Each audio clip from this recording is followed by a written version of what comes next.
So from the beginning, I just want to have it that the horse is a little bit focused on me. So I just look to redirect them a little bit. So I'm just lifting up the rein, and then I'm moving a bit again. And I just want to make sure that the horse is having a little bit of his attention on me. So I'm only lifting the rein here and then relaxing again. So if he gets busy and he starts to move around, for those of you that are taking the horse from the stable, things like this, I'm just going through the meaningful thing of him being aware of where I am. So if I move in the stable, I want him to follow where I'm moving. And just that first bit of redirecting his attention gets him that he is focusing on me. You can see now when I move, he has his focus a little bit on me. This doesn't mean that when I start to walk somewhere, he's going to be relaxed and focused when the environment changes and the energy gets up. So I want to make sure I have some more controls than this. I want to be able to move the front legs, and that the front legs, those of you doing the TAT method know the first groundwork patterns, so that I'm able to, one, get a little bit of a backwards. If the head goes up, the feet will follow. So I have a little bit of a backwards. And then I want to be able to move the front legs across, and that this leg comes behind. So it's simply being able to move the shoulder, move the front end, so we have this control. I also want to be able to go through the pattern of turning the hind legs. So I go through this first groundwork pattern from the TAT method where the horse is gaining a connection between the feet. So diagonal pairs. He becomes aware of where his feet are.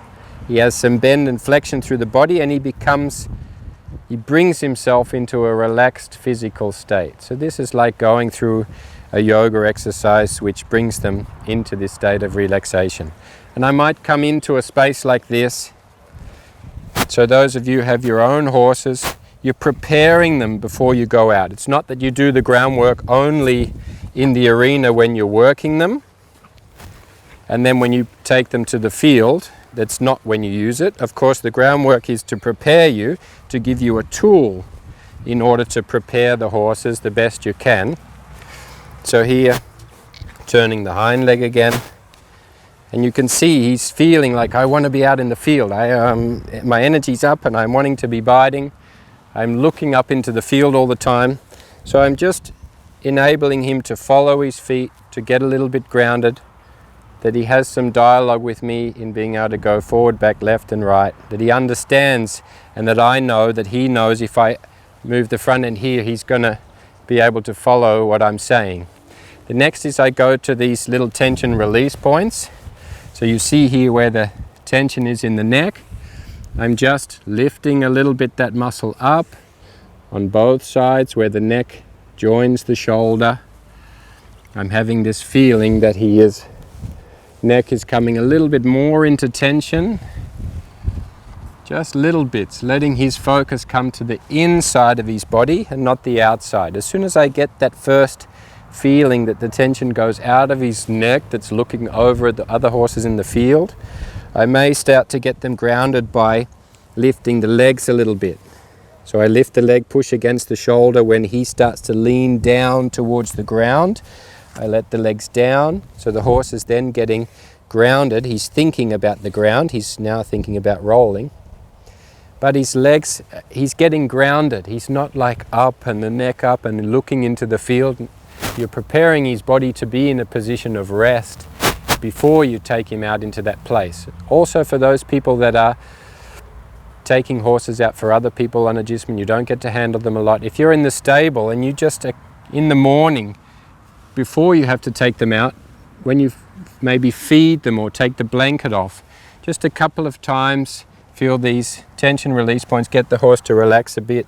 Maybe go in when you pick up the feet, to pick out the horse's feet, lean a bit against him, get him to ground himself a little bit, leave him alone again, and you get this feeling that the horse gets into this position of rest. And then we go to the very first exercise in preparing the horses. This is where we start with most horses in the TT method. This is the first pattern, and that's having the awareness of where they are in the space and where they are in relation to you. So this is our walking. You see in the first part we're taught a little bit to walk in this position, and there we are already putting ourselves in the position where we are controlling the horse. So therefore the horse needs to be controlled, of course, in that position. We are standing, we are holding, we are restraining him, we are controlling him. His body is only thinking and feeling like he wants to be somewhere else.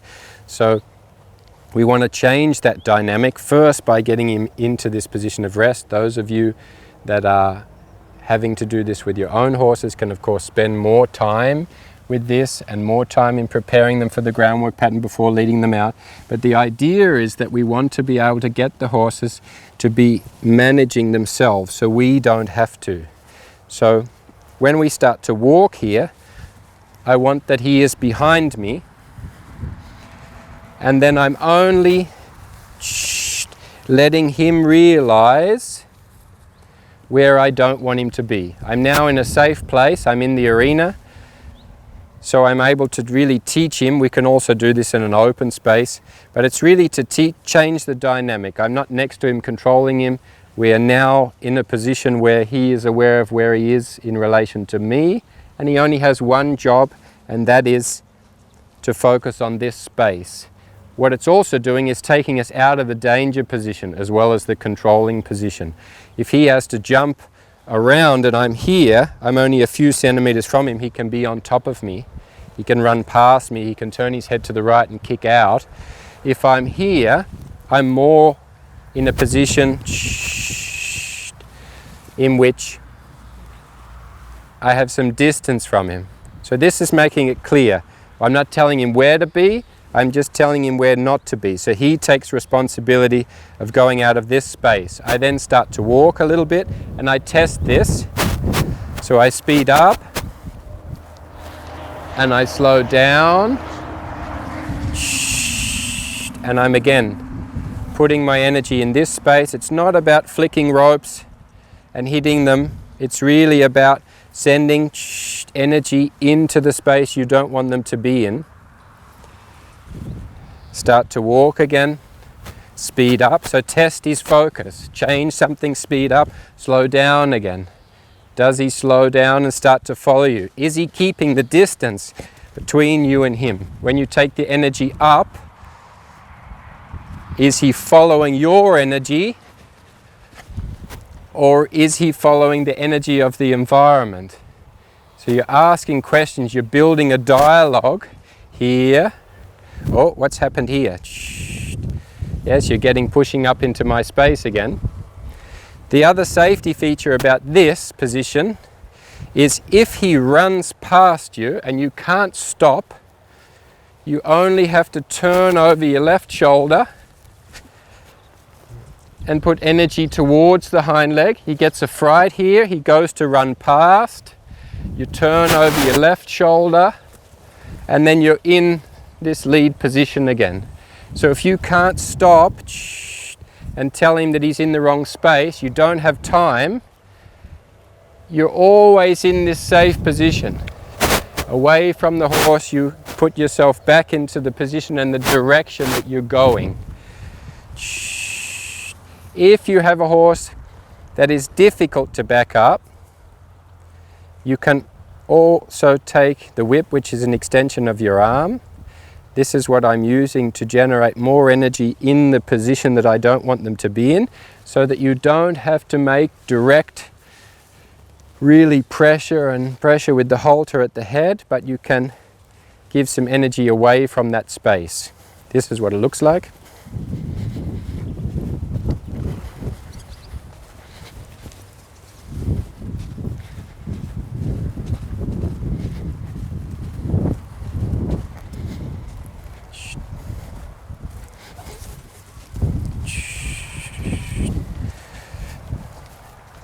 So the whip is then, again, just an extension of my arm. So this is the normal groundwork whip that we are using. So for instance, he shouldn't be in this space. I can then just put energy into the space on the rope in which I don't want him to be in. What's happening here is you are making the space obvious from this height to this level is where he shouldn't be. So you don't have to direct anything at the horse. You don't have to be putting a lot of pressure, a lot of effort. You just become very clear about holding the rein and putting a bit of energy towards the rope that he's able to back away from that pressure.